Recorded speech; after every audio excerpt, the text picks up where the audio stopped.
बऱ्याच जणांना आता बरं वाटलं असेल, हा सरांनी आम्हाला असं काहीतरी शिकवायला सुरुवात केलं जे परीक्षेला आहे. पण हेच मला तुम्हाला सांगायचंय, आतापर्यंत शिकलो हे सुद्धा परीक्षेसाठी तेवढंच इम्पॉर्टंट आहे. ज्यांनी ऍक्टिव्ह वॉइस आणि पॅसिव्ह वॉइसची अजूनही वाक्य लिहिली नसतील त्यांनी ती लिहून काढा. कारण का ह्याच्यानंतर हळूहळू पुढे पुढे पुढे पुढे आपल्याला खूप डीप मध्ये जायचं आहे. आपल्याला डीप मध्ये जायचंय म्हणजे परीक्षक तेवढ्या डीप मध्ये जात आहेत आणि खूप वेगवेगळ्या प्रकारे ते प्रश्न विचारतायत. बर, आता पुढचा टॉपिक टेन्सेस. टेन्सेस म्हणजे काय हे तुम्हाला सगळ्यांना माहिती आहे. टाइम दर्शवण्यासाठी जी क्रियापद असतात त्यांना टेन्सेस असं म्हणतात. आणि त्या क्रियापदांची वेगवेगळ्या काळांमध्ये वेगवेगळी रूप आपण वापरत असतो. तुम्ही सूत्र पाठ केले असतील, तुम्हाला हे सगळ्यांना हे येतच आहे हे मला माहिती आहे. आता इथे फक्त आपल्याला एक्झाम मध्ये ते कसं वाक्य येतं, कसं पडतं आणि त्याचे रूल्स काय हे समजून घ्यायचे आहेत. बरोबर. बर, सगळ्यात पहिलं महत्वाचं म्हणजे काय, तर इथे मी तुम्हाला टेन्सेसची काही सूत्र दाखवणार जे तुम्हाला ऑलरेडी माहिती आहे. बरोबर आहे. आणि मग नंतर आपण पुढे जाणार आहोत. जसं तुम्हाला माहिती आहे सिंपल प्रेझेंट मध्ये सगळ्यात सुरुवात आपण करायची आहे सिंपल प्रेझेंट पासून. बरोबर आहे. या सिंपल प्रेझेंट मध्ये तुम्हाला माहिती आहे की सिंपल प्रेझेंट मध्ये काय काय असतं, तर एक तर व्हर्ब किंवा त्याला एसीएस हे वापरलं जातं, किंवा पॅसिव्ह असेल तर एम, इज, आर आणि क्रियापदाचं तिसरं रूप वापरलं जातं. म्हणजे सिंपल प्रेझेंट मध्ये एवढं बघितल्यानंतर तुम्हाला समजतं की तो सिंपल प्रेझेंट आहे. पण लक्षात ठेवा परीक्षक ह्याच्यावरती रूल्स अजिबात विचारत नाही. परीक्षक काय रूल्स विचारतो आणि आपल्याला कसं गंडवतो हेच आपल्याला आता बघायचं आहे. बर, पुढे हे झालं. आता याची काही थोडक्यात वाक्य बघू. जसं he goes to school daily, म्हणजे तो दररोज शाळेत जातो. I walk for an hour every morning. He always speaks truth. कळतंय? ही ऍक्टिव्हची वाक्य सिंपल प्रेझेंटची. अर्थ तर तुम्हाला सगळ्यांना समजतो. बर, मला सांगायचं काय, तुम्हाला ही वाक्य सिंपल प्रेझेंटचे हे समजून काहीही उपयोग नाहीये. तुम्हाला काय समजलं पाहिजे परीक्षेसाठी आता ते बघायचंय आणि त्याला म्हणायचंय ऍप्लिकेशन. म्हणजेच हा सिंपल प्रेझेंट हा कुठे कुठे वापरला जातो, याचे युजेस काय आहेत.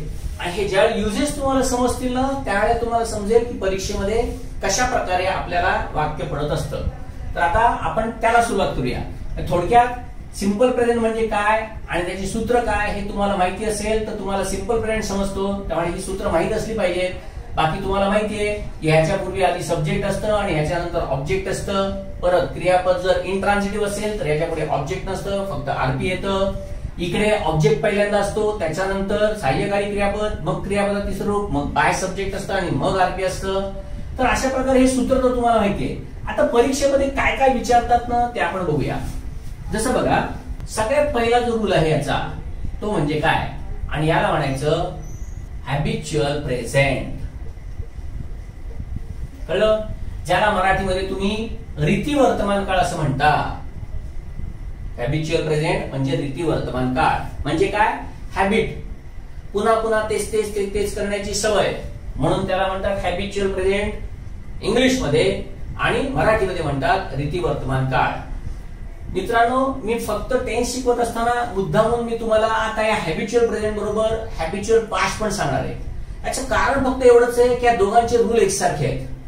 कळतंय? आणि परीक्षेमध्ये ह्याच्यावरती एक प्रश्न येऊन गेलेला आहे आणि तशा प्रकारचे जर प्रश्न आले तर तुम्हाला समजलं पाहिजे, म्हणून मी हॅबिच्युअल पास्ट पण इथे मुद्दामून आत्ताच शिकवत आहे. एवढं लक्षात ठेवा.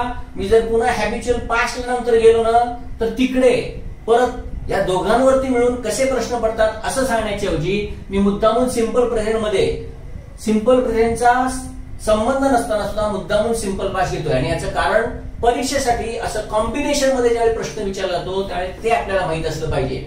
बर, थोडक्यात हॅबिच्युअल प्रेझेंट काय असतो ते बघा. जसं मराठीमध्ये तुम्ही असं म्हणता, सूर्य पूर्वेला उगवतो. ज्यावेळेला तुम्ही असं वाक्य करता त्यावेळेला हे साधा वर्तमान काळाचं असतं. परंतु जर तुम्ही फक्त हे वाक्य असं केलं, उगवत असतो, तर मात्र याला मराठीमध्ये रीती वर्तमान काळ असं म्हणतात. हा साधा वर्तमान काळ आहे. हा मात्र आहे ना तो रीती वर्तमान आहे.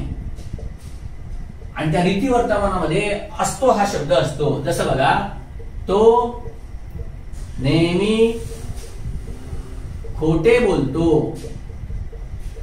साधा वर्तमान काळ आहे, कळतंय. पण हेच मी जर असं केलं, बोलत असतो, तर हा रीती वर्तमान काळ आहे, कळतंय. बर, आता जर आपल्याला भूतकाळाच्या बाबतीत म्हणायचं असेल तर बघा, मी असं समजा म्हटलं, तो वर्षभर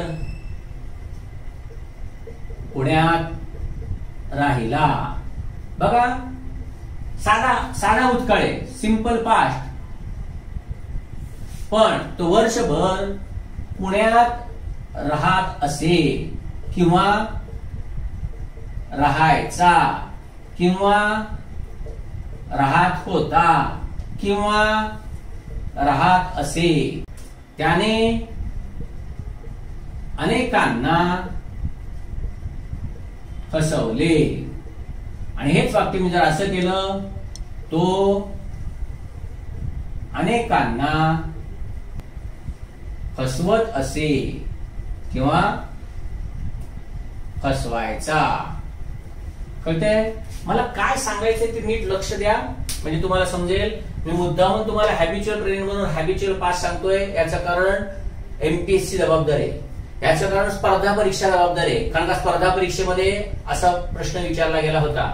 मला तुम्हाला सांगायचं काय ते बघा, तुम्हाला आता इथे रीती वर्तमान समजतोय, आणि या सगळ्या क्रियापदांमधून तुम्हाला रीती आणि या सगळ्या क्रियापदांमधून तुम्हाला रीती भूतकाळ आहे तो पण समजतोय, बरोबर आहे. थोडक्यात इथे ही क्रिया नेहमी होत असते, किंवा नेहमी व्हायची, आणि इकडे नेहमी होत असते, असा अर्थ तुम्हाला याच्यामध्ये दिसतंय.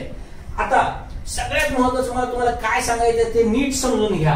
बघा, आता मी काय म्हणतोय बघा, सिंपल प्रेझेंट आणि सिंपल पास्ट.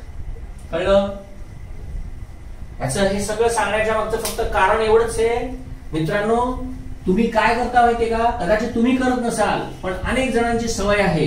ते काय करतात माहितीये का, always, everyday, daily, seldom, often, usually, generally, अशा प्रकारचे जे ऍडव्हर्ब्स आहेत किंवा ऍडव्हर्बियल फ्रेज आहेत, या फ्रेज वाक्यात असल्यानंतर त्यांनी डोक्यामध्ये एकदम फिट केलेलं असतं की अशी फ्रेज दिसली तर फक्त सिंपल प्रेझेंटच वापरायचा, आणि मला तुमचा हा भ्रम काढून टाकायचा आहे. म्हणून मी काय सांगतोय ते नीट लक्ष देऊन ऐका. भ्रम काढण्यापेक्षा परीक्षा ज्या लेव्हलवरती गेलेली आहे ना, ती लेव्हल तुम्हाला समजली पाहिजे. आणि ती लेव्हल समजण्यासाठी आता तो पूर्वीचा जो नियम होता ना, ऑलवेज म्हटलं की सिंपल प्रेझेंट, एव्हरीडे म्हटलं की simple present, once a month म्हटलं की सिंपल प्रेझेंट, हे काढून टाका. ऑफन दिसलं की सिंपल प्रेझेंट काढून टाका. एव्हरीडे दिसलं की सिंपल प्रेझेंट काढून टाका. जनरल युज्युअल दिसलं की सिंपल प्रेझेंट काढून टाका. तो नियम नाही असं मला म्हणायचं नाहीये. परीक्षा वेगळ्या वळणावरती आलेली आहे, त्यामुळे पेपर सेटर बदलले. पेपर सेटरनी त्यांची प्रश्न विचारण्याची स्टाईल बदललेली आहे. आता तुम्ही बदला, तुमचा अभ्यास बदला. तुम्ही पण बदला, तुमचा अभ्यास पण बदला, अभ्यास करण्याची दिशा बदला. एक नवीन दृष्टी तुम्हाला आली पाहिजे, आणि ही दृष्टी आहे ना, या प्रकारे मी सांगतोय त्या प्रकारे अभ्यास केला ना, तर एमपीएससी ची परीक्षा आहे ना ती खूप सोपी जाईल तुम्हाला. बर, आता बघा मी काय सांगतोय तुम्हाला. बघा, समजा एक वाक्य असं दिलं, ही मीट्स मी. याचा अर्थ मराठीमध्ये होतो तो मला भेटतो. हेच म्हटलं, ही टेक्स ड्रिंक. अर्थ समजतोय, तो दररोज ड्रिंक घेतो. इथे दररोज म्हटलेलं नाहीये, पण मला सांगायचं फक्त एवढंच आहे. कळतंय. तसं समजा मी असं म्हटलं, शी टूक एक्सरसाइज. तिने व्यायाम केला. We visited. आम्ही भेट दिली. मित्रांनो मला काय सांगायचं ना ते नीट लक्ष द्या. बघा सिंपल प्रेझेंट आणि सिंपल पास्ट. बघा मी काय सांगतोय ते, इंग्लिश मधलं कोणतंही सिंपल प्रेझेंटचं वाक्य आणि सिंपल पास्टचं कोणतंही वाक्य हे ज्याप्रमाणे सिंपल प्रेझेंट आणि सिंपल पास्टचं असू शकतं त्याचप्रमाणे ते हॅबिच्युअल प्रेझेंट आणि हॅबिच्युअल पास्टचं पण असू शकतं. हॅबिच्युअल प्रेझेंट आणि हॅबिच्युअल पास्टचं पण असू शकतं. कळतंय मी काय सांगतोय ते? म्हणजे तो मला भेटतो ह्याचा दुसरा अर्थ असाही होतो की तो मला नेहमी भेटत असतो. कळतंय मी काय सांगतोय ते लक्ष ठेवा. ही टेक्स ड्रिंक म्हणजे तो ड्रिंक घेतो म्हणजेच तो ड्रिंक घेत असतो. ही त्याची हॅबिट आहे हे मला सांगायचंय. तो मला भेटत असतो असं वारंवार घडत असतं हे मला सांगायचंय. म्हणजे एकाच वाक्याचे असे दोन अर्थ इंग्लिश मध्ये होत असतात हे लक्षात ठेवा. इकडे पण तसाच अर्थ आहे. सिंपल पास्ट जर दिसला शी टूक एक्सरसाइज म्हणजे तिने व्यायाम केला. परत रीती भूतकाळाप्रमाणे सुद्धा याचा अर्थ होतो. म्हणजेच कसा तर ती व्यायाम करायची किंवा ती व्यायाम करत असे. इकडे पण वी व्हिजिटेड म्हणजे आम्ही भेट दिली, आम्ही भेट द्यायचो असा पण याचा अर्थ होतो. नियम काय सांगतोय ते पुन्हा एकदा बघा. इंग्लिश मध्ये सिंपल प्रेझेंटचं आणि सिंपल पास्टचं कोणतंही वाक्य जर नुसतंच असं दिलं असेल तर त्याचे दोन अर्थ होतात. एक सिंपल प्रेझेंट आणि सिंपल पास्ट प्रमाणे सुद्धा होतो, तसंच तो रीती वर्तमान आणि रीती भूतकाळ या प्रकारे सुद्धा होत असतो. आणि हे एकदा तुम्हाला नीट समजलं पाहिजे. कळतंय? आता मी पुढे काय सांगतोय ते नीट लक्ष द्या. परीक्षेमध्ये प्रश्न येऊन गेला. तो प्रश्न काय तो आता तुम्हाला सांगतो. परत त्या प्रश्नामध्ये नेमकं काय काय होतंय मला पाठ नाही. मला फक्त प्रश्न काय विचारला गेला आणि त्याचं उत्तर काय असतं आणि ते कसं काढायचं असतं हे तुम्हाला सांगायचंय. तर ते आता दाखवतो. सिंपल प्रेझेंटचं वाक्य दिलं पेपर सेटरने. He goes to Simla to see his grand parents म्हणजे तो सिमल्याला त्याच्या आजी आजोबांना भेटायला जातो. दुसरं वाक्य दिलं. बाकी पुढचं तसंच.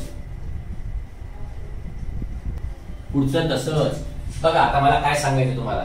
परीक्षकाने विचारलं which of the following is habitual action. बघा काय विचारलं.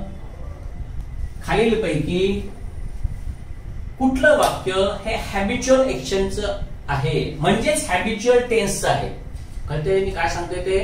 खालील पैकी कोणतं वाक्य हे हॅबिच्युअल टेन्सचं आहे असं विचारण्याऐवजी हॅबिच्युअल ऍक्शन दर्शवणार ह्याच्यामधलं वाक्य कुठलं असं पेपरमध्ये विचारलं गेलं. आता बघा मला तुम्हाला हेच सांगायचंय. कारण का आपण ज्या वेळेला एखादं पुस्तक रेफर करत असतो ना त्या पुस्तकामध्ये काही रूल्स दिलेले असतात सगळ्या. म्हणजे रेन मार्टिनचं असू दे नाहीतर माझं पुस्तक असू दे नाहीतर इतर कोणत्याही लेखकाचं असू दे. कळलं? आम्ही ज्यावेळी रूल्स देतो त्यावेळी ते स्टँडर्ड इंग्लिशच्या पुस्तकातला रेफरन्स घेऊन, कारण रूल आमचे स्वतःचे नाहीयेत, हे ब्रिटिशांचे रूल आहेत, त्यांच्या भाषेचे त्यांचे रूल आहेत. तर त्यांचे रूल ज्या वेळेला आम्ही देत असतो पुस्तकांमध्ये त्यावेळेला ते रूल्स हे आम्ही देत असताना नेहमी जसे त्यांनी त्यांच्या भाषेमध्ये स्टँडर्ड भाषेमध्ये तसे दिलेले असतात. पण लक्षात ठेवा ह्याच्या पलीकडे जाऊन ऍप्लिकेशन नावाचा जो प्रकार आहे तो प्रकार तुम्ही नीट डोक्यामध्ये घालून घ्या. आणि मला तुम्हाला हेच सांगायचंय का ते आता बघा ऐका. उदाहरणार्थ आता मी परत हॅबिच्युअल प्रेझेंट कडे न जाता सिंपल प्रेझेंट कडे जातो. आणि आता बघा मी काय सांगतोय. सिंपल प्रेझेंट मध्ये सहसा किंवा नेहमी किंवा बहुधा, कळलं, मोस्टली कुठली कुठली ऍडव्हर्ब्स वापरली जातात तर मी त्यांची लिस्ट आता तुम्हाला एक दाखवतो. म्हणजे समजा मी असं म्हटलं always, usually, generally, often,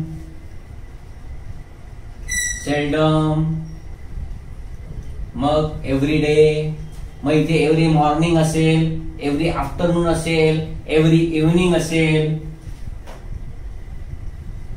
daily. कळलं? आता मी हे फक्त एक उदाहरण म्हणून दिलं. मला सांगायचं काय ते बघा. आपण काय करतो माहितीये का, ज्या वेळेला ही ऍडवर्ब दिसतात ना त्यावेळेला आपण लगेच डोक्यामध्ये एकदम फिट काय दिसलं की सरळ सिंपल प्रेझेंटचं रूप उचलायचं, टाकायचं आणि मोकळं होऊन टाकायचं. प्रश्नाला बरोबर तिकडे टिकमार्क करायचा. उत्तरपत्रिकेवरती आपल्या जी शीट असते त्यावरती काळं करायचं आणि मोकळं व्हायचं. लक्षात ठेवा मित्रांनो, परत परत सांगतो, स्पर्धा परीक्षा बदललेली आहे. इतकं पटकन आपल्याला ज्या अर्थी उत्तर येतंय त्या अर्थी नक्कीच काहीतरी तिथे मेक असणार हे लक्षात ठेवा. एक लक्षात ठेवा, ही कॉम्पिटिशन आहे, कॉम्पिटिशन. आणि बळी तो कानपिळी याच नियमाप्रमाणे इथे ज्याचा अभ्यास चांगला ना तोच फक्त पोस्ट मिळवणार आहे. आणि मला तुम्हाला हेच सांगायचं, मला काय परत इंग्लिशचं महत्व तुम्हाला सांगायचं नाही, पण जर इंग्लिश मध्ये जर तुम्ही चांगले मार्क्स मिळवले ना तर मी तुम्हाला खरंच सांगतो मित्रांनो, तुम्ही सगळ्यांच्या पेक्षा पुढे असाल. मला ते काही सांगायचं नाही, मला फक्त इथे काय म्हणायचं ते नीट लक्षात घ्या की ही ज्या वेळेला तुम्हाला ऍडव्हर्ब्स दिसतात, मग अजून ती भरपूर सांगता येईल. म्हणजे उदाहरणार्थ once a week, once a day, 5 times a day, अशी वेगवेगळी किती पण येतील ती सांगता. मग त्या डेच्या ठिकाणी वीक केलं, मंथ केलं, इयर केलं, काय वाटेल ते केलं, बरोबर आहे, अशी भरपूर सांगता येतील. तर हे नियम पाठ करू नका मित्रांनो, ऍप्लिकेशन त्याचं शिका. आणि परीक्षा ऍप्लिकेशन वरती आले. हे का सांगतोय बघा, ही दिलेली जी वाक्य आहेत ना, या सगळ्या वाक्यांमध्ये म्हणजे या तिन्ही वाक्यामध्ये तुम्हाला असं दिसतंय का कुठे की बाबा याच्यामध्ये आता सांगितलेले काही ऍडव्हर्ब्स दिसत आहेत. चौथं वाक्य बघा, ते पण असं होतं,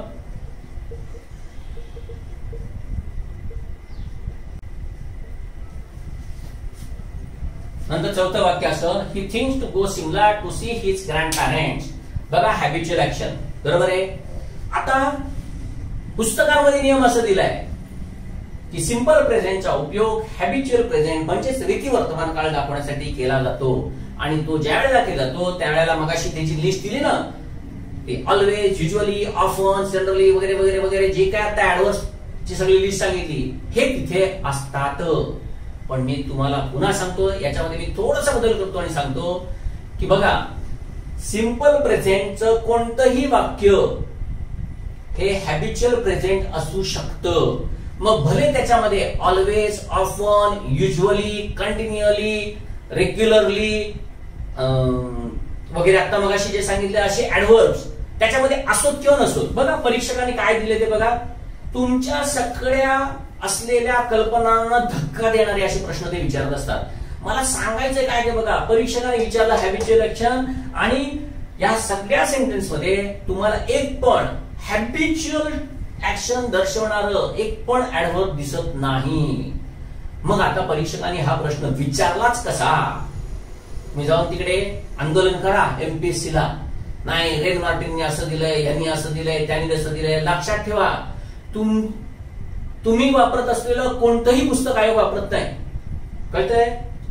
मी तुम्हाला सांगतो 2011 पासून 2019 पर्यंतची शेवटची झालेली परीक्षा ह्याच्यामध्ये रेन अँड मार्टिन मधली फक्त 6 वाक्य येऊन गेली आणि पालेंट मधली फक्त 4 वाक्य येऊन गेली. ती कुठली वाक्य आहेत ना ती फक्त मला माहिती आहे.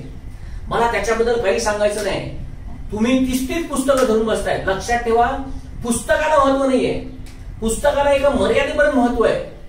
आता त्या कोशामधून बाहेर पडा.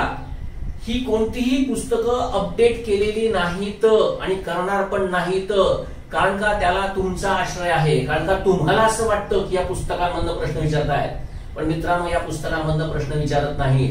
किंबहुना कितीतरी मी नंतर तुम्हाला रूल्स असे सांगणार आहे की जे तुम्हाला रेन मार्टिन आणि पालेंट मध्ये पण दिसणार नाही. ते परीक्षेमध्ये विचारले गेलेले आहेत, परीक्षेमध्ये विचारले गेलेले आहेत. मी तुम्हाला प्रूफ दाखवणार आहे नंतर, जसजसे चॅप्टर येतील तसं.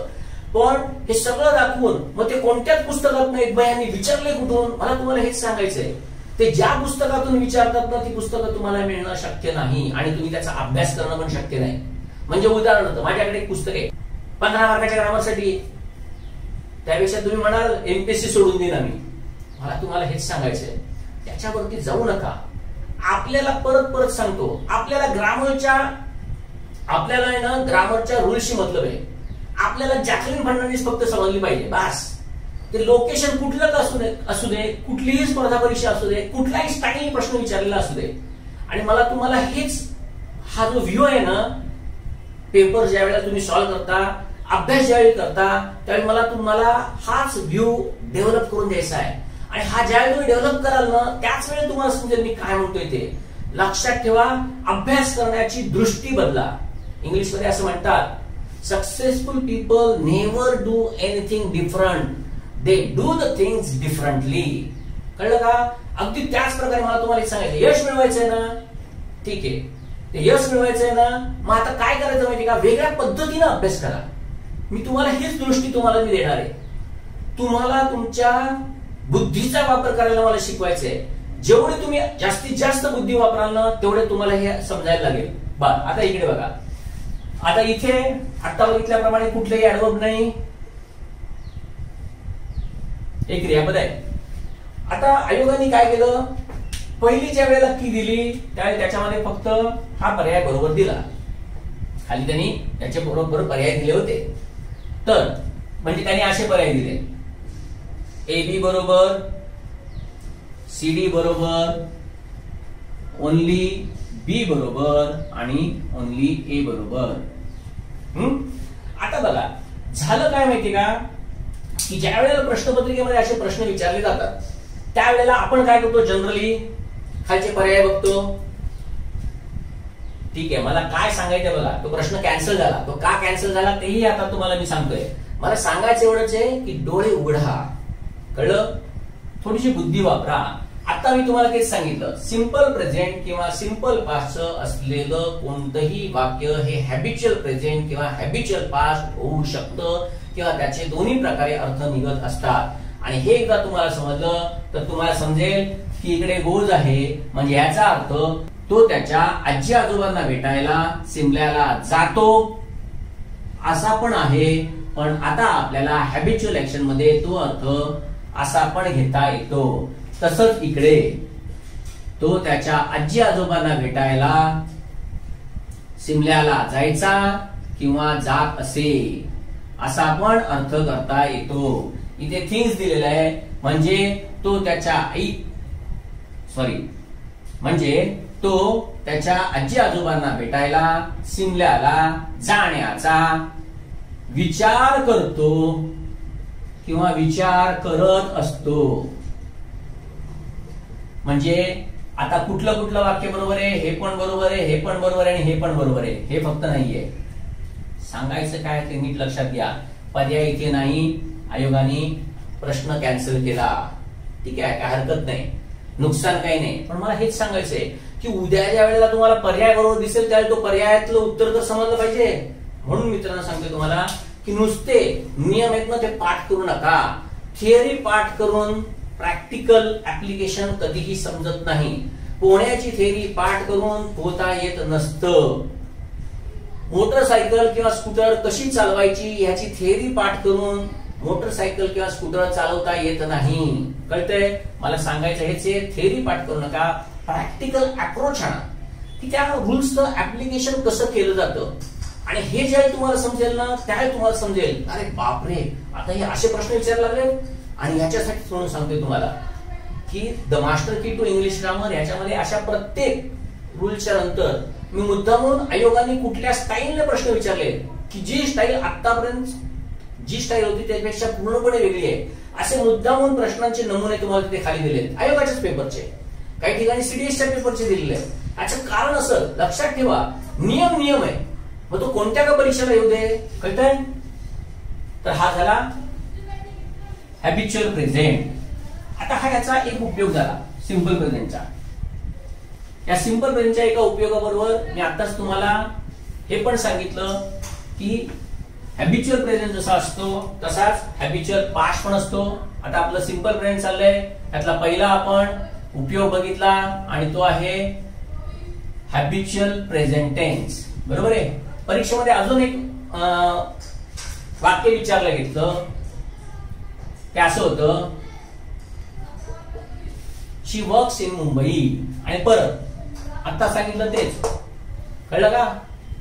हॅबिच्युअल तुम्ही जे नियम लेटेस्ट परीक्षेमध्ये येऊन गेलेलं आहे वाक्य, असं एक वाक्य दिलं आणि याच्या खाली मग आयोगाने 4 पर्याय दिले की ते हॅबिच्युअल ऍक्शन आहे की कन्सिस्टंट ऍक्शन आहे का परसिस्टंट ऍक्शन आहे, असं काहीतरी त्याच्यामध्ये लिहून दिलं होतं. मला सांगायचं तेच आहे, ते ऑलवेज दिसलं तरच फक्त हॅबिच्युअल, नाही तर तो हॅबिच्युअल प्रेझेंट नाही. या भ्रमामध्ये येऊ नका.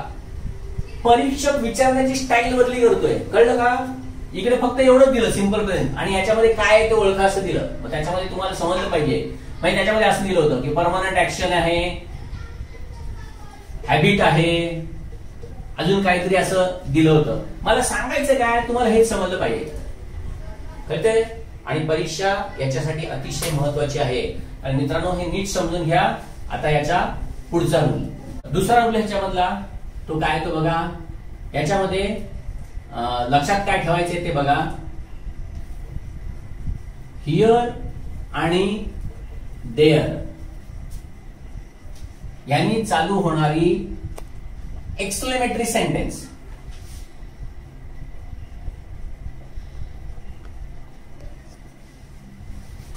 हिअर आणि देअरने चालू होणारी एक्सक्लेमेटरी सेंटेन्स याच्यावरती पण परीक्षेमध्ये 2 प्रश्नपत्रिकांमध्ये प्रश्न विचारला गेला. अर्थात सोपं असतं. नियम काय तो बघायचा आहे, तो फक्त लक्षात ठेवा. हिअर आणि देअरनी एक्सक्लेमेटरी सेंटेन्स. एक्सक्लेमेटरी सेंटेन्स आहे म्हणजे त्याच्या पुढे शेवटी म्हणजे एक्सक्लेमेशन मार्क हा असणारच आहे. जसं बघा इकडे पण एक्सक्लेमेटरी मार्क पाहिजे. बरं, आता इथे बघा परीक्षेत करताना काय करतात माहिती का, याच्या खाली तुम्हाला काही पर्याय लिहून देत असतात. ते पर्याय काय, उदाहरणार्थ इथे देतील गोज, वेंट, गोईंग आणि नुसतं गो. कळतंय? खूप सोपं आहे. त्यामुळे ह्याच्या रूल वरती जरी प्रश्न आली तरी कोणालाही सहज मार्क्स मिळतात. इकडे असं दिलं, इकडे दिलं कम, कमिंग, इज कमिंग, कम्स. इकडे दिलं इज, आर, वॉज, वर. कळलं? उत्तर खूप सोपं आहे आणि तुम्हाला येणार हेही मला माहिती आहे. म्हणजे थोडक्यात इकडे काय आलं पाहिजे, इकडे आणि हिअर आणि देअरच्या वाक्यामध्ये एक मात्र कायम लक्षात ठेवायचं की पुढे असलेलं, कळलं, क्रियापदाच्या नंतर पुढे जो काही शब्द किंवा फ्रेज असते ही कर्ता असते. त्यामुळे ह्याच्यावरून इथलं क्रियापद ओळखायचं असतं. त्यामुळे इथे अर्थातच आर आलं पाहिजे. तर असा हा एक्सक्लेमेटरी सेंटेन्सचा नियम परीक्षेत विचारतात. कधी कधी आहे खूप सोपा, त्यामुळे काही अवघड काहीच नाही याच्यामध्ये. तर सिंपल प्रेझेंटचा असा उपयोग परीक्षेमध्ये येऊन गेलेला आहे. बरोबर आहे. तिसरा रूल बघू, ज्याला तुम्ही युनिव्हर्सल ट्रूथ किंवा जनरल ट्रूथ असं म्हणतात. म्हणजेच तुम्हाला माहितीये त्रिकालाबाधित सत्य. याच्यावरती प्रश्न आला तर 5वीतला मुलगा सुद्धा उत्तर बरोबर देऊ शकतो. त्यामुळे तुम्ही ह्याच्यामध्ये अजिबात चुकणार नाही, हेही मला माहितीये. Man is immortal, sugar is sweet. राज्यसेवेला येऊन गेले वाक्य, ही दोन्ही वाक्य.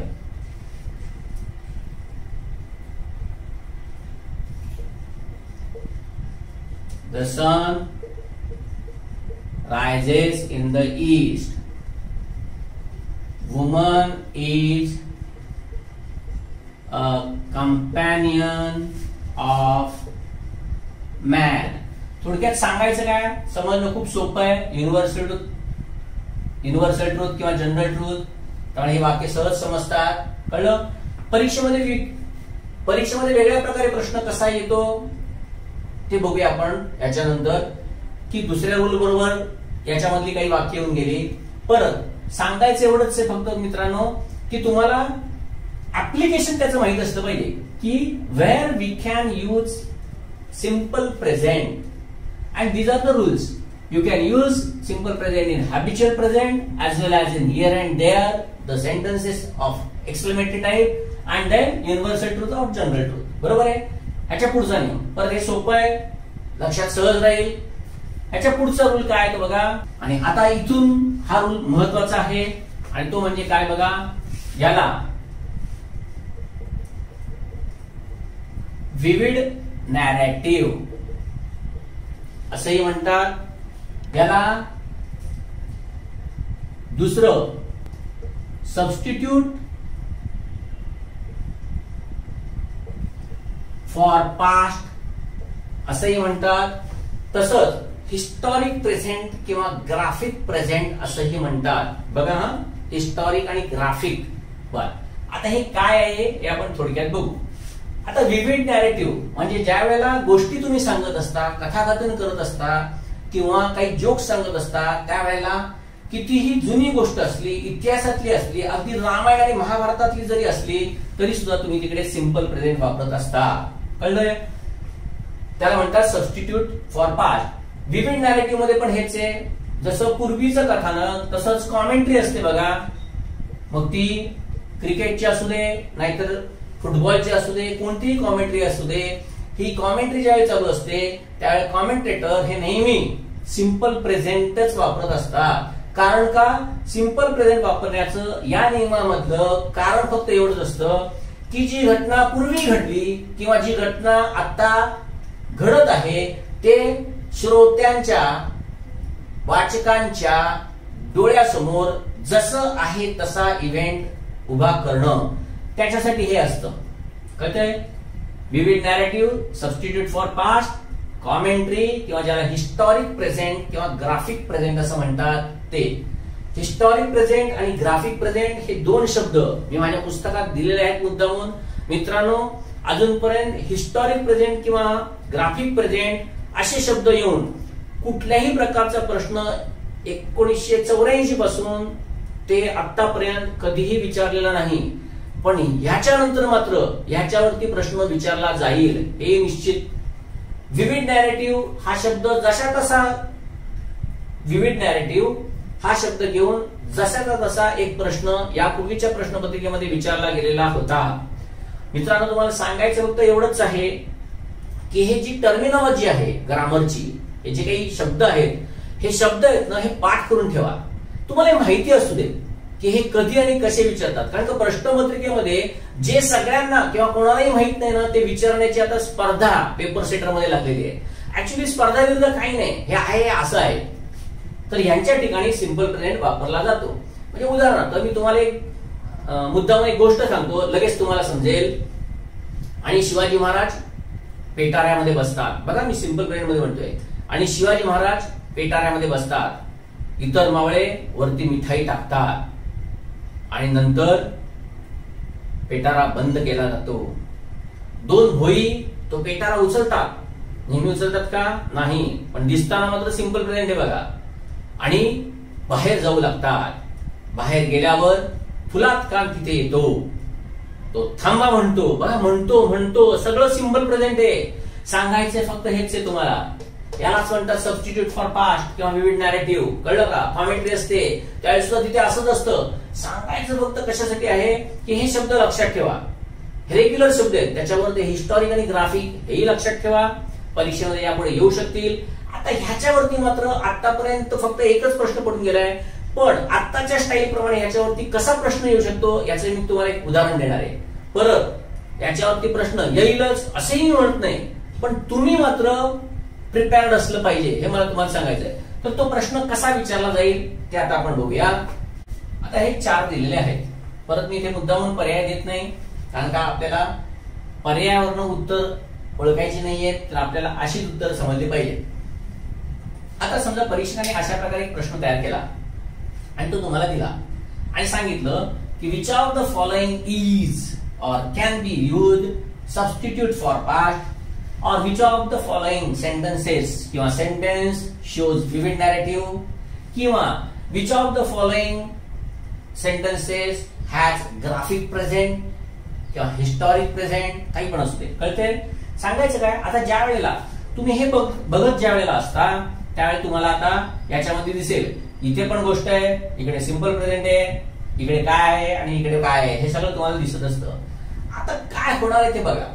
ज्या वेळेला आपल्याला येतील, आता समजा याचा पर्याय मी असा दिला तुम्हाला की ए आणि बी बरोबर, नंतर बी आणि डी बरोबर, नंतर दिलं ओनली बी आणि सी बरोबर, आणि नंतर दिलं ओनली डी बरोबर. बघा मित्रांनो, आता काय होणार आहे ते बघा. परत नियम बघा. कथाकथन इतिहासामध्ये पास्टला सबस्टिट्यूट म्हणून सिंपल प्रेझेंटचा वापर. इतिहासातल्या हिस्टॉरिक प्रेझेंट घटना सांगायच्या पुन्हा, किंवा ग्राफिक प्रेझेंट डोळ्यासमोर तुमच्या दृश्य उभं करायचं, कॉमेंट्री, बरोबर. अशा प्रकारची काही वाक्य मी याच्यामध्ये टाकली आणि एक प्रश्न बनवला. परत मी बनवला असं समजू नका, एमपीएससी आयोगाने जर असा प्रश्न विचारला आणि आयोग काय काय त्याच्यामध्ये तुम्हाला फसवण्यासाठी आयडिया करू शकते ना, तेही बघा. आता बघा, पहिल्या याच्यामध्ये गोष्ट दिसते, जर सबस्टिट्यूट फॉर पास्ट म्हणून जर दिला तर आधी आपल्याला पास्ट दिसते म्हणून आधी आपण पास्ट बरोबर देऊ, पण आपल्याला नियम आता सिंपल प्रेझेंटचा चाललाय, त्यामुळे तुम्ही नक्कीच ह्याला चूक म्हणाल हेही मला माहिती आहे. पण आता आयोग त्याच्या पुढे जाऊन कसं गंडवते तेही बघा. आता इकडे पुढे ही गोष्ट स्कूल डेली, बरोबर आहे. आता इथे तुम्हाला हेच विचारले विविध नॅरेटिव्ह किंवा सबस्टिट्यूट फॉर पास्ट किंवा हिस्टॉरिक प्रेझेंट वगैरे किंवा काय असेल ते, तर आता तुम्ही काय करणार, अरे हा सिंपल प्रेझेंट आहे म्हणजे तुम्ही काय करता, वाक्य बरोबर करता.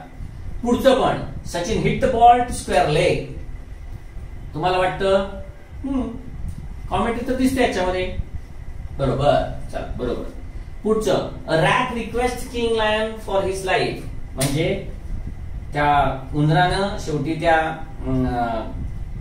सिंह राजाकडे त्याच्या याची क्षमा याचना केली, त्याच्या प्राणांची किंवा त्याच्या जीवनाची, हे पण तुम्हाला बरोबर दिसतंय.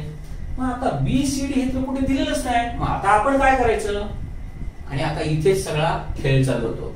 आता बघा, दिसताना हा सिंपल प्रेझेंट दिसतोय, ही कॉमेंट्री दिसते आणि हे दिसतंय, तुम्ही ना रूल बघता आणि शेवटी फसता. मला सांगायचं काय ते बघा, इथे सिंपल प्रेझेंट हे बरोबर आहे, पण इथे काय गोष्ट आहे असं कुठे दिसतंय का याच्यामध्ये, इतिहासातली किंवा भूतकाळातली गोष्ट अशी काही दिसते असं काही समजतंय का, नाही. म्हणजे हे वाक्य चूकच आहे, मला हे सांगायचंय. त्यामुळे दृष्टी बदला, उत्तर समजायला लागेल, कळतंय. हे तर पास्टच आहे, त्यामुळे घेण्याचा काही संबंधच येत नाही, बरोबर आहे ना. म्हणजे नुसतंच कथानक गोष्ट सांगितली म्हणून त्या गोष्टीकडे घुसायचं नाही, कळलं. नियम आकलन करून घ्यायचा आहे. पुढे, Sachin hit the ball to square leg, चूक आहे. याचं कारण फक्त एवढंच की इथे एस वापरलं नाही, आणि एवढं बारीक लक्ष तुमचं परीक्षेमध्ये पाहिजे मित्रांनो. फक्त एका प्रश्नपत्रिकेमध्ये एक्सक्लेमेशन मार्क नव्हता, एवढ्या कारणासाठी तो पर्याय चुकीचा होता. इतकं बारीक लक्ष तुम्हाला परीक्षेमध्ये ठेवता आलं पाहिजे. पुढचं बघा, रॅट रिक्वेस्ट, हा इथे गोष्ट आहे हे तर समजते, कारण का कुठला उंदीर असे काही रिक्वेस्ट करणार नाही. म्हणजे थोडक्यात इथे हे दिसतंय सिंपल प्रेझेंट, म्हणजे हे वाक्य बरोबर आहे. म्हणजे आता कुठलं वाक्य बरोबर आहे बघा, पर्याय काय आला बघा, कळतंय. परत याच्यावरती प्रश्न पडेल असं मला मुळीच म्हणायचं नाही, पण पडला तर तो कसा प्रकारे पडेल आणि तो कसा तुम्हाला गंडवेल याच्यासाठी मी तुम्हाला हे दाखवलं, कळलं. तर प्रत्येक नियम शिकत असताना त्याचं ऍप्लिकेशन आपण म्हणूनच शिकतोय की पेपर सेटर काय काय टाकू शकतो. जर माझ्या डोक्यामधून अशा कल्पना निघू शकतात तर नक्कीच पेपर सेटरला हे सगळं माहिती आहे, तर त्याच्याही डोक्यातून हे निघणार आहे, एवढं लक्षात ठेवा. पुढच्या रूलकडे जाऊया. पुढचा रूल आहे तो आहे न्यूजपेपरच्या हेडलाईन्स. परत हाही कुठल्याही पुस्तकात रूल नाही. मग आता ह्याच्यामध्ये किंवा ह्याच्यावरती प्रश्नच पडणार नाही, असं होणार नाही, हे तुम्हाला सांगतो. कारण का आम्ही ज्या वेळेला होतो 12वीला, त्यावेळेला 12वीला एक धडा होता, त्याच्यामध्ये पहिला धडा हा होता. सांगायचं ते काहीच नाही, मला सांगायचं फक्त आहे की हा रूल आहे आणि तो रूल तुम्हाला माहित असला पाहिजे, एवढं लक्षात ठेवा. बर, आता हा रूल काय तो बघा. तर न्यूजपेपरच्या हेडलाईन्स जे असतात बघा, मी न्यूजपेपरच्या हेडलाईन्स म्हणजे फक्त न्यूजच, एवढं लक्षात ठेवा, फक्त न्यूज. बातम्यांच्या ज्या हेडलाईन्स असतात त्या नेहमी सिंपल प्रेझेंट टेन्स मध्येच असतात. बघा मी परत सांगतोय, बातम्यांच्या हेडलाईन्स या नेहमी सिंपल प्रेझेंट मध्येच असतात. जसं बघा, मी नुसतं असं म्हटलं, a piece talk with China fails, कळलं काय केलंय. शांतीची बोलणी आहेत ना, ही अयशस्वी ठरली. इथे काय बघा, ठरली नाहीये, ठरते. का? न्यूजपेपर असतो ना, त्याला मराठीमध्ये बघा तुम्ही काय म्हणता, वर्तमानपत्र. म्हणजे तुम्हाला वर्तमानाशी कनेक्ट करणारा वर्तमानपत्र. पण न्यूजपेपर मधला, परंतु न्यूजपेपर मधल्या सगळ्या न्यूज ह्या काय असतात बघा, भूतकाळातल्या असतात. पण हेडलाईन्स, न्यूजच्या अशा कुठल्याही हेडलाईन्स ज्या असतात त्या मात्र नेहमी प्रेझेंट मध्येच असतात, हे कायम लक्षात ठेवा. अ बस collapses in a valley near Karjat. परत काय बघा, collapses कोसळली. एक बस व्हॅली मध्ये कर्जतच्या जवळ कोसळली. ती ऍक्च्युली कोसळली नाही, इथे अर्थ काय बघा, कोसळते. आणि हेच मला मित्रांनो सांगायचंय. बघा काय काय आहे. न्यूजपेपरच्या हेडलाईन सिंपल प्रेझेंट टेन्स मध्येच असतात, हे लक्षात ठेवायचं. आता समजा पेपर सेटर ह्याच्यावरती जर प्रश्न विचारायचा असेल तर तो कसा विचारेल की जेणेकरून तुमची मती गुंग होईल आणि परीक्षेत तुम्ही पटकन काहीतरी चुकीचा निर्णय घ्याल आणि चुकीच्या ठिकाणी काळ कराल आणि नंतर पुढचं सांगत नाही. बर, आता बघा याच्या पुढचा जो प्रश्न याच्यावरती कसा विचारू शकतात ते बघा. बघा मित्रांनो, पेपर सेट याच्यावरती काय करेल माहितीये का, which of the following is किंवा are the correct statements for newspaper headlines असं देईल. कळते मला सांगायचं काय, समजतंय रूल काय बघा. किंवा हे काहीही न करता तो फक्त काय करेल माहितीये का, which of the following is किंवा आर करेक्ट सेंटेन्सेस एवढंच देईल. काय बघा, which of the following is किंवा आर करेक्ट सेंटेन्सेस म्हणजे कळलं का. बर, आता पेपर सेट काय तुम्हाला घ्या, याच्यावरती मी तुम्हाला म्हणजे तुम्हाला या नियमावरती मी प्रश्न विचारतोय असं डायरेक्ट सांगणार आहे का तो, अजिबात नाही. तो असं कधीच सांगणार नाही. आणि तसं सांगितलं तर मग काय मार्क्स सगळ्यांना मिळतील. पण लक्षात ठेवा इथे पण एक मेघ आहे आणि मला तुम्हाला हेच शिकवायचं आहे की तुमची नजर बदला, तुम्हाला उत्तर समजायला लागेल. आता बघूया आपण इकडे काय आहे ते. न्यूजपेपरच्या हेडलाईन सगळ्या सिंपल प्रिंट मध्ये असतात, हा रूल फिट. बर, मग आता ज्या वेळेला असा एखादा प्रश्न पडतो त्यावेळेला तुम्हाला अशा प्रकारची वाक्य दिली जातील की जी नेहमी न्यूजपेपरची हेडलाईन्स असते. आणि ती वाक्य एकदा जर तुम्ही बघितली आणि वाचली आणि जर तुम्हाला ती समजली तर तुम्हाला समजेल की वाक्य बरोबर आहे का चूक आहे. आता बघा, पहिलं दिलंय 4 killed and 1 injured in a mishap. Mishap म्हणजे दुर्घटना, म्हणजे 4 मेले आणि 1 जखमी झाला एका दुर्घटनेमध्ये. म्हणजे एका दुर्घटनेमध्ये 4 जण ठार झाले आणि 1 जखमी झाला. पुढचं, the plane crashes near a small village. एक प्लेन एका व्हिलेज वरती कोसळलं, त्याचा अपघात झाला. इथे मात्र आपल्याला सिंपल प्रेझेंट दिसतोय, बरोबर आहे. तर हे वाक्य वाचल्यानंतर आपण असं धरून चालू की तुम्हाला हे समजलं. 5 bungalows burgled in a night. म्हणजे 5 बंगल्यांवरती एका रात्रीत दरोडा पडला. आता इथे मात्र पास दिसतोय, इथे पास दिसतोय. पुढचं, द पोलीस एनहान्स पेट्रोलिंग. म्हणजे पोलिसांनी गस्त वाढवली. आता म्हणताना आपण वाढवली म्हणतोय, पण आता सिंपल प्रेझेंट काय आहे काय ह्याच्यामध्ये, आणि आता ह्याच्यामध्ये नेमकं परीक्षक तुम्हाला कसे गुंगारा देऊ शकतात, फसवू शकतात आणि तुमचा कसा मार्ग जाऊ शकतो ते बघा. बर, आता याचं आपण ऑपरेशन करूया. म्हणजे काय बघा, आता हे तुम्हाला वाक्य दिसतंय आणि तुम्हाला पास मध्ये दिसल्यानंतर तुम्ही ते चूकच देणार हे 100% आहे. इथे पण पास दिसतंय त्यामुळे तुम्ही हे घेणारच नाही. म्हणजे तुमच्यासाठी एसी बरोबर, इथे पर्याय दिलेला नाहीये, कळलं. पण उद्या आता पर्याय किती आपण असा करून टाकू, ए आणि सी बरोबर, बस ए आणि सी फक्त बरोबर. इकडे काय दिलंय, बी आणि डी, कारण काही दोन्ही प्रेझेंट मध्ये म्हणून ते दिलेलं आहे. सी आणि डी म्हणजे इथे पास्ट आहे आणि इकडे प्रेझेंट आहे, बरोबर आहे. आता बघा मला तुम्हाला काय सांगायचंय बघा, आणि याच्याबद्दल सगळ्यात महत्वाचा रूल काय तोही बघा. ज्या वेळेला तुम्ही ह्याचा अर्थ काढला तर त्याचा अर्थ काय झाला बघा, 4 ठार झाले व 1 जखमी झाला, बरोबर आहे. असा याचा अर्थ झाला. सिंपल पास्ट तो अर्थ बरोबर आहे, मला त्याच्याबद्दल काहीच म्हणायचं नाहीये. काय म्हणायचं ते बघा, काय याच्यामध्ये तुम्हाला समजून द्यायचं ते बघा. इथे तर ठीक आहे, हे तुम्हाला समजलेच, म्हणजे याच्याबद्दल मलाही काही दुमत नाहीये, समजलं. लक्षात ठेवा इथे पोलीस आहे, इथे जर एस दिला असता तर हेही वाक्य चुकलं असतं, कारण का पोलीस हे नेहमी अनेक वचनामध्ये वापरत असतात. त्यामुळे इथे पण हे बरोबर आहे.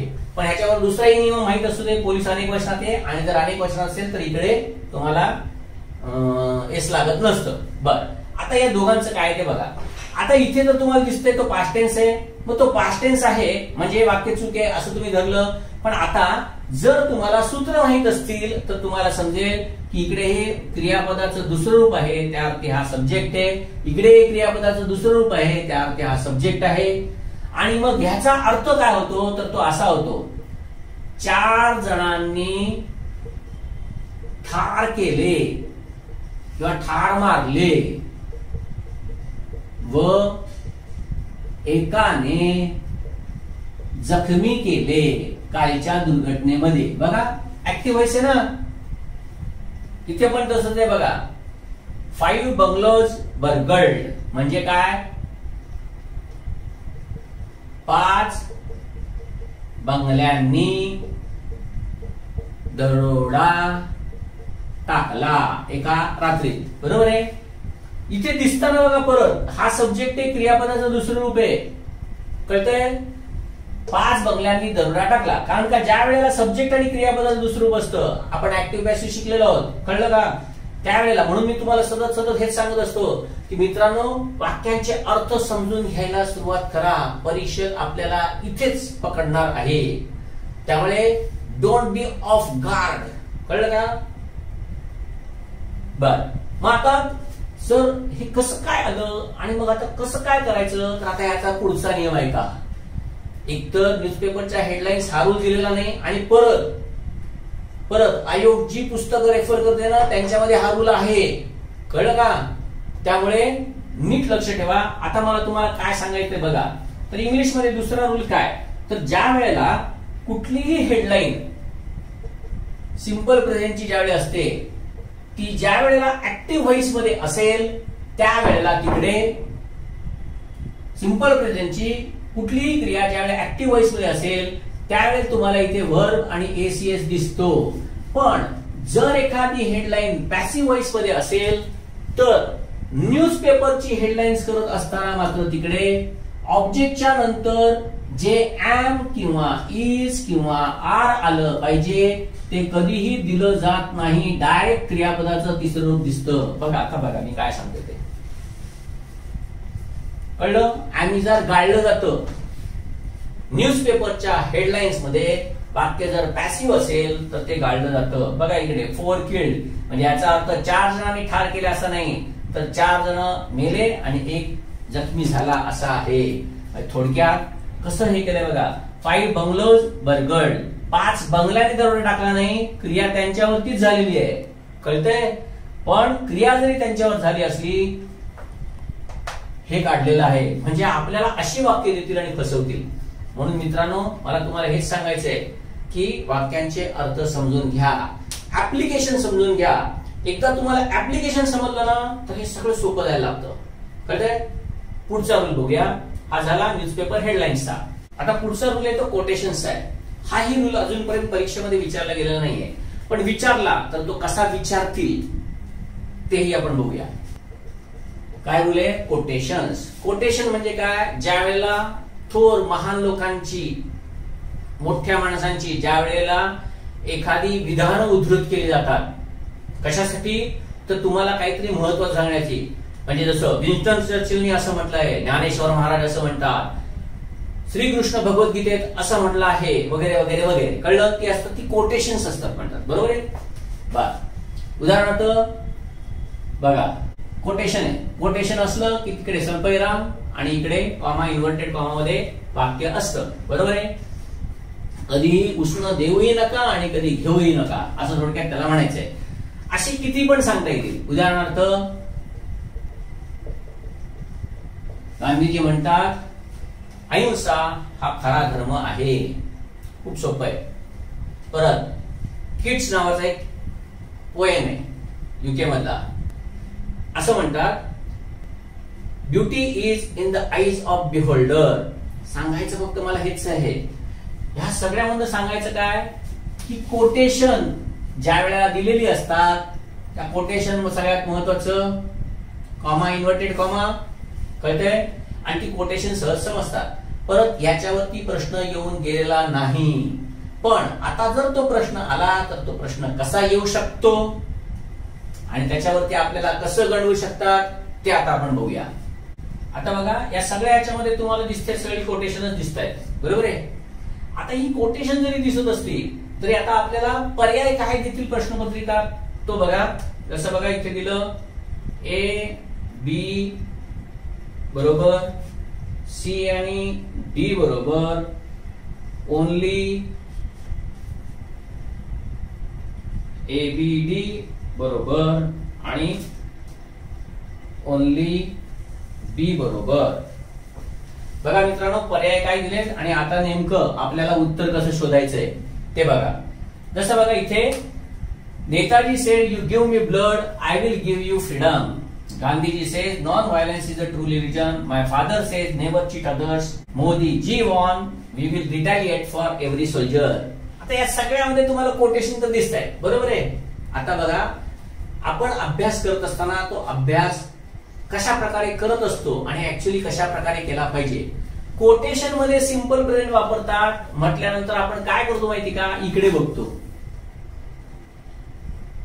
इथे सिंपल प्रेझेंट आहे, हा पण सिंपल प्रेझेंट आहे. कारण का तर हे जनरल ट्रूथ आहे वगैरे वगैरे करून आणि आपल्याला मग वाटतं quotation, yes Netaji Subhashchandra Bose quotation बरोबर, गांधीजी बरोबर, माय फादर सेज बरोबर, मोदीजी वॉन्ट कोटेशन दिसतंय बरोबर.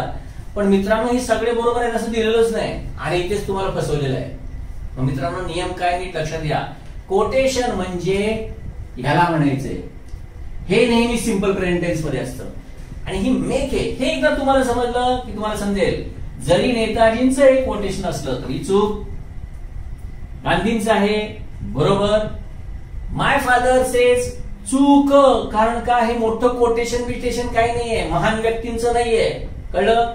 माझे एवढे एवढे महान नाहीत की ज्यांना सगळं जग ओळखतं, सगळं महाराष्ट्र ओळखतं, म्हणून हे वाक्य चूक आहे. आणि इकडे परत सिंपल पास्ट आहे म्हणून हेही वाक्य चूक आहे.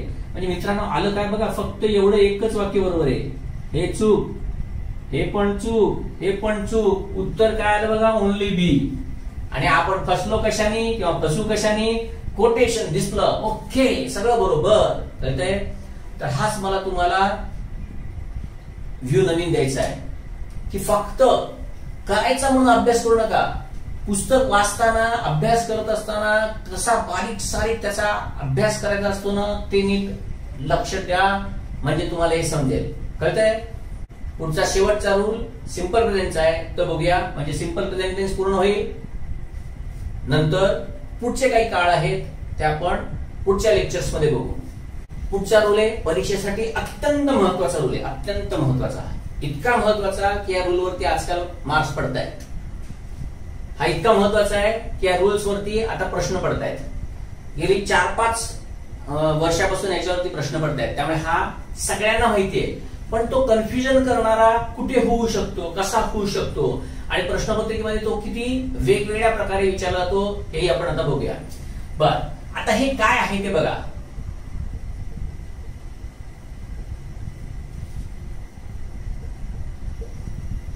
असे विविध याचे रूल मध्ये असे विविध शब्द आहेत, ते काय आहेत ते बघा. आयटिनररी म्हणजे प्रवासाची रूपरेखा, कळतंय. म्हणजे समजा आता मला इथून काश्मीरला व्हिजिटला जायचं असेल तर मी आता नेटवरती बसून इकडेच मी जम्मू तावीचं ट्रेनचं तिकीट बुक करतो. इथूनच मी जिथे उतरणार आहे तिथल्या हॉस्पिटलची पण हॉस्पिटलची नाही, म्हणजे मी जिथे ज्या स्टेशनला समजा श्रीनगरला उतरलो तर उद्या मला तिकडे श्रीनगरला कुठल्या हॉटेलला जायचंय तेही मी इथूनच बुक करतो. राहण्याचं माझा सगळा बंदोबस्त करतो. तिकडून साईट सीइंगला जायचं असेल तर इथूनच मी एखादी कॅब पण बुक करू शकतो. सांगायचं मला एवढंच आहे, आयटिनररी, कळलं, प्रवासाची रूपरेखा, कळतंय. आणि या सगळ्यांना म्हणतात फिक्स ऍक्शन. आणि 100% ज्या वेळेला फिक्स असते मराठीमध्ये याला सन्निहित भविष्यकाळ असं म्हणतात. लगेच इमिजिएट होणारा जो भविष्यकाळ असतो तो नेहमी सिंपल प्रेझेंट टेन्स मध्ये असतो, असं मराठीमध्ये पण रूल आहे. कळतंय? दुसरं प्लॅन्ड ऍक्शन. ज्या वेळेला एखादी योजना तुमची ठरलेली आहे त्यावेळी ती होणार हे निश्चित असतं. म्हणजे उदाहरणार्थ एखादं एक्झिबिशन आहे, त्याचं इनॉग्रेशन ठरलेलं आहे, निश्चित आहे, ती तारीख निश्चित आहे. कॉलेज उघडणार कधी, शाळा उघडणार कधी, 14 जूनला उघडणार म्हणजे उघडणार. हा रविवार असेल तर त्याच्यानंतरच्या 15 जूनला उजाडेल. पण म्हणजे 14 जूनला जर रविवार असेल तर 15 जूनला शाळा उघडेल, कॉलेज उघडेल, पण उघडेल हे निश्चित. कळतंय? परीक्षेची तारीख एकदा फिक्स झाली, मग भले ती 3 महिन्यानंतर का असेना फिक्स. कळतंय? Official arrangement. ज्या वेळेला समजा मोठी मोठी माणसं म्हणजे आपले पीएम किंवा सीएम ही जी असतात किंवा प्रेसिडेंट हे ज्यावेळी एखाद्या देशाला भेट द्यायला जातात त्यावेळी ते ऑफिशियल अरेंजमेंट असते, तो प्रोग्राम ठरलेला असतो, फिक्स असतो. थोडक्यात या सगळ्यांचा समावेश मी याच्यामध्ये करतोय आता. फिक्स्ड ऍक्शन 100%, याला संदिग्ध भविष्यकाळ असं म्हणतात. मराठीमध्ये सुद्धा आपण याचा उपयोग करत असतो. ज्या वेळेला 100% फिक्स ऍक्शन असते त्यावेळेला आपण काय म्हणतो बघा, अरे आज रात्री मी तुझ्याकडे येतो, बघा झाली दुपार, पण मी काय म्हणतो आज रात्री मी नक्की तुझ्याकडे येतो. मग आजचा रात्रीचा काळ हा आजसाठी दुपारसाठी भविष्यकाळ आहे, म्हणजे भविष्यकाळ फिक्स. पण हा काय संदिग्ध भविष्यकाळ आहे म्हणून एवढ्यावरती जाऊ नका. पुढच्या वर्षी मी पोस्ट नक्की मिळवतो. बघा पुढच्या वर्षीचं चाललंय, चालू साल कुठलं आहे, मी पुढच्या वर्षीचं म्हणतोय, पण पुढच्या वर्षी मी पोस्ट नक्की मिळवतो. सांगायचं काय मला फक्त ते नीट लक्षात घ्या. संदिग्ध भविष्यकाळ म्हणजे नजीकचाच भविष्यकाळ असला पाहिजे असं काहीही नाही. कळतंय? म्हणून त्याला फिक्स ऍक्शन 100% ऍक्शन असं नाव दिलंय. आणि ह्याच्यामध्ये असलेली जी वाक्य असतात त्याच्यामध्ये सिंपल प्रेझेंट असतो, पण तो सिंपल प्रेझेंट हा हॅबिच्युअल प्रेझेंट नसतो, तो भविष्यकाळ दर्शवत असतो. आणि ती दर्शवणारी जी वाक्य असतात ती नेहमी याच्यामध्ये येत असतात. बरोबर आहे? आता बघा परीक्षेमध्ये याच्यावरती काही वाक्य येऊन गेली, ती वाक्य दाखवतो आणि त्याच्यामध्ये ह्याचा उपयोग कसा केलेला आहे ते बघा. तसं आता मी पहिल्यांदा एक आयटीचं उदाहरण दाखवतो. मी असं म्हणेन, we leave for Delhi on next Sunday and visit the Taj Mahal on Friday. सांगायचं ते नाही, काय सांगायचं ते बघा. Simple present, simple present, itinerary, प्रवासाची रूपरेखा ही मी सगळी इकडे सांगितलेली आहे. कळतंय? बर, आता परीक्षेमध्ये ना कशा प्रकारे तुम्हाला गंडवतात ते बघा. याच्यासाठी ही जे बाकीचे आहे त्याच्या प्रकारे म्हणजे ही जे बाकीचे नियम दिलेले आहेत याच्यामध्ये परीक्षेमध्ये कशी वाक्य पडून गेलेली आहेत आणि तिथे तुम्हाला कसं गंडवतात ते बघा. जसं बघा हे 4 वाक्य दाखवलेले आहेत. जसं बघा, the president the US next month. आपल्याला परीक्षेत इथे फसवतो. नेक्स्ट मंथ म्हटल्यानंतर किंवा नेक्स्ट संडे असं ज्यावेळेला दिसतं त्यावेळेला लगेच आपलं डोकं चालतंय, अरे नेक्स्ट मंथ म्हणजे पुढच्या महिन्यात, नक्कीच भविष्यकाळ. मला तेच तुम्हाला सांगायचंय, इकडे नेक्स्ट मंथ असू दे, इयर असू दे, नाहीतर वीक असू दे, तुम्हाला ह्याच्याशी काही देणं घेणं नाही. तुम्हाला प्रेसिडेंट ही कोण व्यक्ती आहे ते तुम्हाला माहिती आहे आणि ही त्याची ऑफिशियल अरेंजमेंट असते. का आपल्या राष्ट्रपतींनी ठरवलं चल उद्या जाऊन येऊया, जरा काय नाही तर विमान काय आपल्याच घरची आहेत, जाऊन येऊया आणि ट्रम्पला भेटून येऊया, अजिबात चालणार नाही. कळलं? अपॉइंटमेंट अगोदर घ्यावी लागते, सगळा प्लॅन ऍक्शन सगळी नीट करावी लागते आणि मग त्याच्यानंतर आपण भेट देणार आहोत. कळतंय? सांगायचं तेच आहे की ह्याच्यावरती जायचं नाही. म्हणजे आता इथे काय येणार हे उत्तर तर तुम्हाला समजलं. विजिट्स, पुढे नेक्स्ट फ्लाइट फॉर लंडन, परत नेक्स्ट संडे, इथेच फसवलं आपल्याला. आता इथे समजा डिपार्ट दिलं, डिपार्ट किंवा डिपार्ट्स, विल डिपार्ट किंवा दिला होतं इज गोइंग टू डिपार्ट.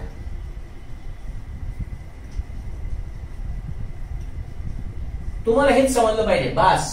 आपल्याला फक्त सिंपल प्रेझेंट. म्हणून या प्लॅन ऍक्शनच्या इकडे मी तुम्हाला येतो टाइम टेबल. हा खास शब्द लक्षात ठेवा, टाइम टेबल. कळतंय?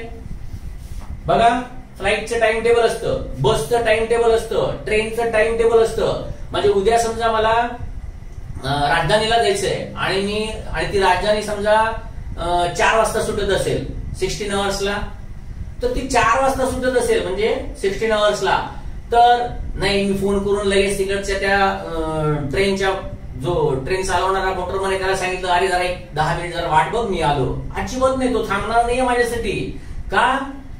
1 मिनिटावरती पुढचं सगळं टाइम टेबल असतं ट्रेनचं, म्हणजे तो माझ्यासाठी थांबणार नाही. इव्हन बस सुद्धा अजिबात थांबणार नाही. कळलं का? त्यांचं टाइम टेबल हे फिक्स असतं. मग असं जे फिक्स टाइम टेबल असतं म्हणजेच फिक्स ऍक्शन असते, त्याच्यासाठी सुद्धा सिंपल प्रेझेंट वापरला जातो. म्हणजे या सगळ्या याच्यामध्ये मला तुम्हाला हेच सांगायचंय की ट्रेन किंवा फ्लाईट काही पण डिपार्ट असेल तर इकडे नेक्स्ट संडे असू दे, तर काय वाटेल ते असू दे, किंवा टुमॉरो दिलेला असू दे इकडे याच्याऐवजी, तो टुमॉरो जरी दिला असला तरी तुम्हाला समजलं पाहिजे की इकडे सिंपल प्रेझेंटच वापरायचा आहे. आता हे वाक्य रेन अँड मार्टिन मधलं मात्र येऊन गेलंय परीक्षेला, राज्यसेवेच्या पेपरमध्ये येऊन गेलंय. सांगायचं काय? आवर कॉलेज काय आलं पाहिजे? रिओपन्सच आलं पाहिजे. कळतंय? म्हणजे इथे पण सिंपल प्रेझेंटच येतं. कळतंय? असा हा सगळ्यात महत्वाचा रूल. आता परीक्षेमध्ये अजून कशा पद्धतीनं हा रूल दिला गेला ते बघा, म्हणजे तुम्हाला समजेल. लागोपाठच्या 2 परीक्षेमध्ये दिला गेला हाच रूल, फक्त खूप किती वेगळ्या प्रकारे दिला गेला आणि मुलांना कसं गंडवलं. मुलं काय करतात माहितीये का? फ्युचर म्हटलं ना की त्यांना फक्त एवढंच माहितीये, शाल आणि विल संपलं. शाल आणि विल नसेल तो फ्युचर नाही. म्हणून मी तुम्हाला परत सांगतोय, इंग्रजी वाक्यांचा मराठीमध्ये अर्थ समजला तुम्हाला अतिशय सोपं जाईल. आता ते प्रश्न कसे विचारलेले ते बघूया. The movie begins in 10 minutes in a short while. याच्यामध्ये काय विचारलंय ना ते नीट बघा. इथे मी मुद्दामून एक दुसरं एक्झाम्पल देतो.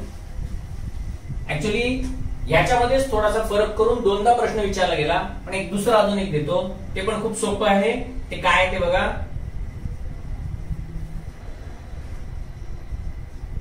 राज्यसेवेच्या प्रश्नपत्रिकेमध्ये येऊन गेलं, man is मॉर्टल, sugar is sweet, आणि एक वाक्य होतं आता दिलेलं ते, our college reopens on Monday. सांगायचं काय मित्रांनो? बघा इकडे बघा, सिंपल प्रेझेंट तुम्हाला दिसतोय, बरोबर आहे. इकडे कंटिन्युअस प्रेझेंट दिसतोय, इकडे मस्ट वापरलेलं आहे, इकडे सिंपल प्रेझेंट आहे 2 ठिकाणी. याच 4 प्रश्नांमध्ये या 4 वाक्यांमध्ये फरक करून मग दुसऱ्या प्रश्नपत्रिकेमध्ये काय केलं? हे वाक्य तसंच ठेवलं, फक्त हे दिलं. दुसरं वाक्य तसंच ठेवलं, इकडे वुड लाईकचं दिलं आणि पुरा प्रश्न विचारला. आणि परत राज्यसेवेमध्ये अशा प्रकारे एक प्रश्न विचारला गेला. आणि या सगळ्यांमध्ये काय काय त्यांनी टर्म्स वापरल्या ते बघा. सगळ्यात पहिल्यांदा ज्या वेळेला प्रश्न विचारला गेला त्यावेळेला विचारलं, which of the following sentences show किंवा शोज फ्युचर टेन्स. दुसऱ्या याच्यामध्ये विचारलं, फ्युचर इव्हेंट दर्शवणारी वाक्य ओळखा. आणि पुढच्या प्रश्नपत्रिकेमध्ये विचारलं, फ्युचरिटी दर्शवणारी वाक्य ओळखा. एकूण असा घास खा नाहीतर असा करून घास खा. सगळ्यांमध्ये नेमकं काय? फक्त फ्युचर टेन्स कुठला आहे हे आपल्याला ओळखायचंय. आणि अक्षरशः बऱ्याच जणांना जे नियम पाठ करतात त्यांना माहिती समजत नाही. म्हणून मी तुम्हाला जे सांगतोय ना सतत, मराठीमध्ये अर्थ समजून घ्या. आता बघा, the movie begins in 10 minutes म्हणजे चित्रपट 10 मिनिटातच चालू होतो. समजा तुम्ही थिएटरमध्ये चित्रपट बघायला गेलाय, तुमच्या बरोबर अजून तुमचे मित्र वगैरे सगळे बसलेत आणि त्याच्यातला एखादा मित्र म्हणतो, अरे थांब मी कोल्ड्रिंक घेऊन येतो, मी जरा खाली जाऊन येतो, मी अजून इकडे तिकडे जातो. त्यात बस रे बघ 10 मिनिटात चालू होतं बघ पिक्चर, बस जरा 10 मिनिटात चालू होतं बघ, 5 मिनिटात चालू होतं बघ, थोड्याच वेळात चालू होतं बघ. आता म्हणजे आता होतो म्हणजे निश्चित आहे. दुसरं बघा, the sample is being sent for investigation. मग आता इथे काय ते सॅम्पल असं तुमच्या समोर पाठवलं जाते का? काय म्हटले बघा, सॅम्पल हे इन्व्हेस्टिगेशन साठी पाठवलं जात आहे. मग ते पाठवलं जाते म्हणजे कधी पाठवलं जाते? आता तुमच्या डोळ्यासमोर हे बघा, हे सॅम्पल बघा आम्ही पाठवते, असं नाही पाठवते. म्हणजे थोडक्यात ज्यावेळी एखादी व्यक्ती तुम्हाला हे सांगतेय त्या अर्थी हे फ्युचर मध्येच होणार आहे किंवा बाबा आज पाठवलं जाते ते. तिसरं, यू मस्ट स्टडी सिन्सिअरली. आता इथे बघा दिसताना तुम्हाला दिसेल सर आता इथे तर मस्ट, इथे तर शॅल विल पण नाही. मला तेच सांगायचंय, शॅल विल म्हणजे फ्युचर नव्हे.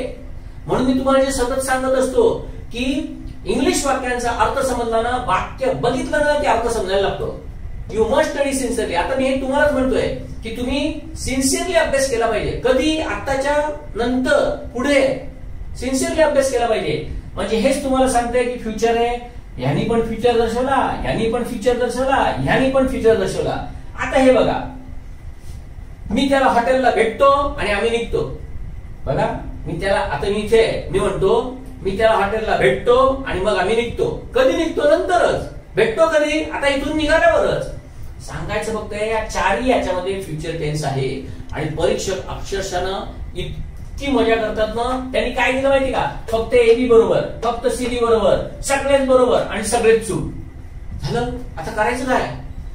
फ्युचर तर कुठे दिसत नाही, बरोबर ना? अर्थात ज्यांना इंग्लिश वाक्यांचा मराठीमध्ये अर्थ समजतोय त्यांना याचं उत्तर नक्कीच आलेलं असणार. म्हणून म्हटलं की दोन कानांच्या मध्ये दिलेला अवयव आहे ना, बुद्धी, बुद्धी मेंदू, तो वापरा. नुसते नियम पाठ करून आता स्पर्धा परीक्षेमध्ये चालणार नाही. आणि इकडे कसल्या टॅक्स बीट सांगायच्या, इथे टॅक्स वगैरे काय नाही. शेवटी अर्थ समजला पाहिजे. तो अर्थ समजला तर उत्तर येणार आहे. हे राज्यसेवेने विचारलं. बघा सगळी सिंपल प्रेझेंट आहे. Man is mortal, universal truth. Sugar is sweet, universal truth. Our college reopens on Monday. आपलं कॉलेज सोमवारी उघडतं. बघा तुम्ही ज्या वेळेला परीक्षा देत असताना त्यावेळी तो सोमवार असतो का रविवार असतो? म्हणजे तुम्ही ज्या वेळेला परीक्षा देता त्यावेळी रविवार असतो आणि कॉलेज उघडणार आहे सोमवारी, म्हणजे ते भविष्यात आहे. म्हणून म्हटलं स्पर्धा परीक्षेमध्ये दिलेली वाक्य आहेत ना, ही वाक्य ओळखत असताना मराठी समजणं म्हणजेच इंग्लिश वाक्यांचा मराठी अर्थ समजणं म्हणजेच इंग्लिश समजणं हे सगळ्यात महत्वाचं आहे. दुसरं, दिलेलं वाक्य हे मला काही ओळखायला दिलं नसून हे वाक्य मी बोलतोय अशी कल्पना करा. तुम्हाला हे रूल समजायला लागतील. अशा प्रकारे हा सगळा सिंपल प्रेझेंट टेन्स संपला. पुढे सिंपल पास्ट आहे तो आपण बघू.